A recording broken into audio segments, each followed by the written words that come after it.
whenever I'm teaching the children, I like to, when we're talking about saints, ask them if they can tell me what is a saint. And usually the younger ones will say, well, St. Joseph or St. Teresa or somebody like that. I said, okay, those are examples of saints. But if you had to define a saint, like to put in a dictionary, how would you define it? And the answer is very simple. A saint is somebody now in heaven. Anybody who has ever lived this life and has gone before us and is now in the loving embrace of Christ in heaven, well, that person is a saint, and today is their feast day. It's the feast of all the saints, of everyone who's gone before us and is now with the Lord. And that includes all of our loved ones. So if you have a loved one who has died and is now in the embrace of Christ, well, today is that person's feast day. Now, we don't know which of our loved ones is in heaven and which ones may still be in purgatory and in need of our prayer. That's why tomorrow we commemorate all the souls and we pray for the souls in purgatory, so that if our loved ones are in need of any more prayers, that we'll be providing them. And then once they're in heaven, they will pray for us with all the saints there. So everybody in heaven is celebrating today. And we don't know how many people they are. The billions of people, hopefully, we know are in the glory of God's kingdom.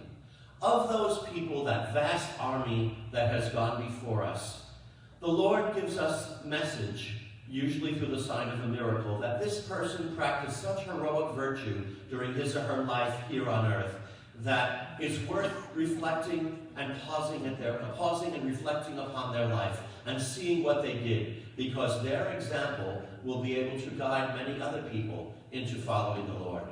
And those are the ones that the church tells us, since we've received sign from the Lord that they are definitely with him in his kingdom, we say are able to be mentioned in the canon of the Mass, or they are the canonized saints. And those are the ones that we name our parishes and our schools and as patron saints of all the different countries and occupations of the world. And even among those, among the canonized saints, they come from every time frame in the history of Christianity, from every country, from every walk of life. They were popes and paupers, rich and poor, people who were always saints, people who were great sinners, who refrained from their sins or repented of them and became holy. They were from virtually every walk of life. There were some who went to far distances of the world preaching the gospel, and some who rarely left the area around their home. There are loads of them. And every one of them reminds us that the life of a saint can be lived. They didn't have anything more than you and I have. All they had to do was give God permission every day to work in their lives. And they did, and the Lord did wonderful things through them.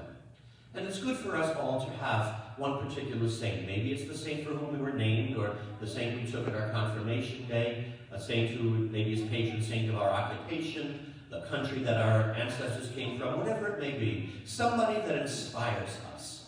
Some people misunderstand what we believe about the saints. We're not worshiping them the way we worship God. That would be very seriously sinful. We worship God and God alone. If there's any way we would use the word worship with the saints, it would be of hero worship, which we say of just even human beings that are alive today. So if there's a child who aspires to be a great baseball player, who holds up somebody as an idol and goes, oh, because I worship the ground that person walks on. Well, he's not really making him the same as God. He's just saying, this person inspires me because I would like to be able to play baseball the way that person does, or anything of that nature. They're role models for us. They're people that remind us that a life on this earth can be lived. And since they come from everywhere and every time, there is not a single life given to anybody that cannot become a canonized saint. And while many of the saints lived centuries ago in countries far away, it's nice when we see people from our own time being canonized. And we've had several in recent years that those of us who are older will remember having seen active, and we watched what they did in the world, and now are canonized saints. Mother Teresa of Calcutta, for example, who is St. Teresa of Calcutta, and Pope John Paul II, that we call St. John Paul II, and many Many people, even St. John Paul the Great.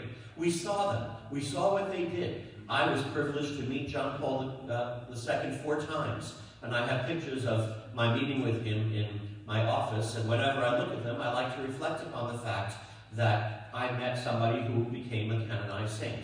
And I feel kind of special because of that. But sometimes even modern saints can seem a little bit distant to us because we look at what they did and we admire it. We say that's wonderful, but I could never do that. Like Mother Teresa left her native Albania to go all the way to India and take people out of the streets who were dying and just bring them into her own home and give them a place to die with dignity. And I said, well, I don't think I'm called for that. Or John Paul was called to be the Pope. Well, you know, I'm not meant to be the Pope, so does that mean I can't follow the Lord? Well, no. We do need examples of saints that have lived our own lives in our own time, people that can inspire us. And if we're looking for somebody a little more down to earth, if you will, a little more closer to our caliber, then I'd like to introduce you to the young man in the photo that you see in front of me. His name was Carlo Acutis. He was born in London in 1991 to Italian parents who were there on business. And when he was 3 years old, the family returned to Italy, to Milan, where they came from. And he learned computers on his own. He actually taught himself computer programming just by reading books on computers. And he made a website where he documented all of the known Eucharistic miracles throughout the past 2,000 years. And I visited the website, and it's wonderfully well done. And he also helped other people to use their websites, you know, better, especially when it came to matters of faith, to be able to use whatever they use with their computer skills to excel at them and really use the internet to the best of his ability. And like any other young European child, yeah, he played soccer with his friends, maybe even on a team. And sadly, in 2006, he died of leukemia at only 15 years old. And you can look at that and say, what a tragedy. Here was a young man with so much potential, so much he could do for the world, so many talents, so many skills. It's a shame that he died so young, before he had even done anything with his life. Well, actually, Carlo Acutis, in 15 years, did more than most people do in a lifetime, or even 100 lifetimes. You know, when somebody dies young, a teenager, usually people want to do something special because of it. If they're moved to want to maybe create a scholarship program or a little club or something in his memory. And they're wonderful things. But people don't normally just decide when somebody dies young to call the Pope and say that person should be a canonized saint. But that's what happened with Carlo Acutis when he died. Almost immediately after his death, people were saying a saint lived among us. And so they pushed the cause for his canonization. And it went very quickly from the level of servant of God to venerable. And this past October 10th, in the main Basilica of St. Francis in Assisi, he was beatified. He's now Blessed Carlo Acutis, one step away from being a canonized saint. And as you know, in our modern way we do things, in order for someone to be beatified and then canonized, we look for a miracle that we can prove was performed by the intercession of someone to this individual. And for Carlo Acutis, there was a young boy in Brazil who was dying of pancreatic cancer. And his mother got a piece of a t-shirt that Carlo had worn and touched the boy's body with it, and miraculously he was cured. And that elevated him to the level of being beatified. One more miracle in his name, and he'll be a full-blown saint. And I didn't really know anything about him until I read in the newspaper that he was going to be beatified. And I read his story, and the more I read about him, the more impressed I was by this young man.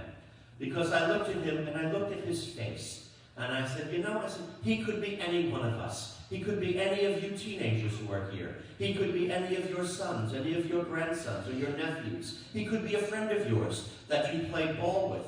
He could be any one of us. He had a great love for St. Francis of Assisi, and so he asked to be buried in Assisi, and his parents fulfilled his wish. And part of the beatification process, they had to exhume his body. And when they did, they found it in an amazing state of incorruption.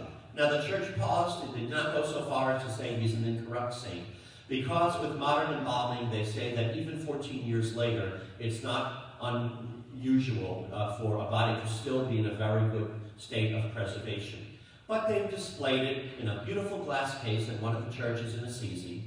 And when you look at the pictures, I said, look how very much like us he is. He's buried in a running jacket, blue jeans, and Nike sneakers. I mean, that's us. Here is a saint who was among us. And why is he in the process of being canonized with one more miracle? Not because he was a whiz at the computer, even though people are already calling him the patron saint of the internet. Why did people feel that he should be a canonized saint? Well, from his early age, he showed a special love for Jesus in the Eucharist. And as a little boy, as early as 3 and 4 years old, when his family was driving through Milan, whenever they passed a church, and there were many churches in Milan, he would say to them, "Mommy, Daddy, please, can we stop and go in? I want to see Jesus." And he would go in and spend time in prayer before the Blessed Sacrament. And he did this frequently, and other people began to notice it. And they were commenting on this young boy who had such devotion to Jesus in the Eucharist. And they mentioned it to his parents, and his parents said that they felt embarrassed because they were not church-going.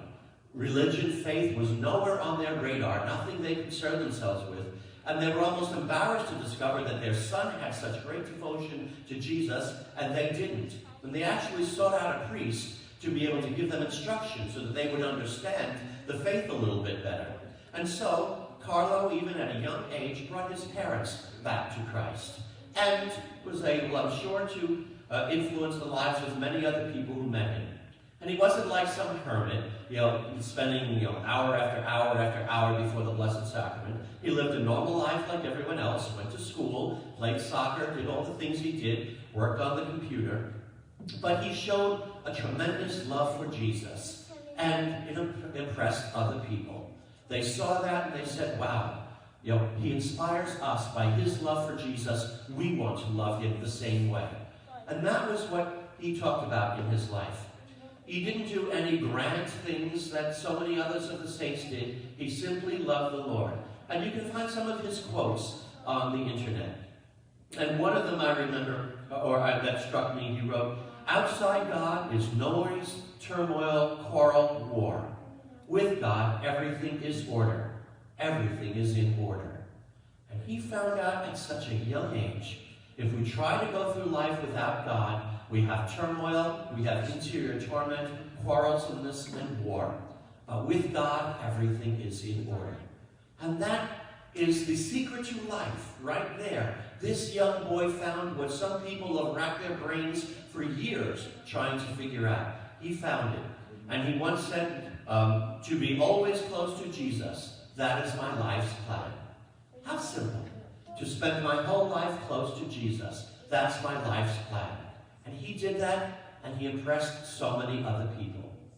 And when he was beatified on October 10th, it was in the Upper Basilica of St. Francis in Assisi. And if you've ever been to Assisi, you know what a splendid building that is. The Upper Basilica, the walls are covered from floor to ceiling with frescoes by the artist Giotto, depicting scenes from the life of St. Francis. One of the most beautiful churches that the world has. And in this church, an official legate of the Pope, a cardinal, several bishops, lots of priests, and Carlo's family and friends, his parents are still alive, and many of his friends and loads of other people to the capacity that COVID would allow in the church, and then other people seated outside following the celebration were there for the beatification ceremony.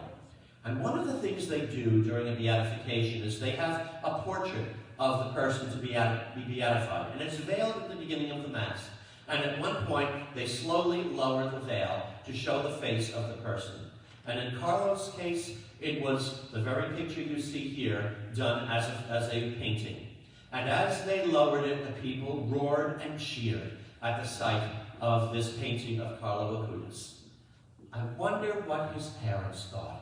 Sitting here, seeing a cardinal and bishops and priests and all these people cheering for the picture of their son that was revealed before them. What it must have done in their hearts. Only you as a parent, who are parents, can probably know that. But I'm sure it was a far greater joy than they ever experienced if his team maybe won the soccer tournament, or even if he won an Olympic gold medal. Something in that moment had to touch their hearts in a way that nothing else could do. I also wondered what his friends were thinking. I mean, the friends that he grew up with today are only 29 years old. They're still very young. What did they think, saying, you know, we played soccer with him. We hung around with him. We were classmates in school. We did all the different things we do. What did they think, knowing they had to be now a blessed, a beatified person among their friends that hopefully one day will be a full-blown canonized saint? What did they think of the life of Carlo Acutis? I'm sure they were amazed and humbled by the fact, and grateful to God, that they had a saint living among them. So Carlo Acutis, even in his short life of only 15 years, touched more people than now that he could have done throughout his life. Now his name is known throughout the world. People saw him all over the world's newspapers and the internet, everyone talking about this young man. And he continues to impress and inspire people even 14 years after his death, and will do so for a long time. And why did he do it? Simply because he loved in Jesus and did whatever the Lord wanted him to do with his life. And he proved to us that you don't have to be a missionary or a martyr or go to the farthest ends of the earth doing things for the Lord. All we need to do is give God permission each and every day to use us for whatever he created us to be. Remember, none of us is here by accident. We are all here on this earth at this time because God wants us here. And he has given each of us a unique way of showing him to the world that no one else can do. If we follow Carlo's understanding and just say, well, I want to remain close to the Lord and to be always close to Jesus, that is my life's plan, then we too will inspire other people. And maybe even one day one of us might be a canonized saint. But even if that doesn't happen, remember that if we find a good saint who can guide us, who help us on our way, and we desire heaven as they did, then and live the life that Christ has called us to live, even as simply as it is, to just say, Lord, I just want to stay close to you each and every day, then we will end up being saints in his kingdom. When our life is over, our soul will be welcomed by the Lord into his loving embrace. And when the church gathers sometime after our death for the solemnity of all the saints, they will be celebrating our feast day as well. May Jesus Christ be praised, now and forever.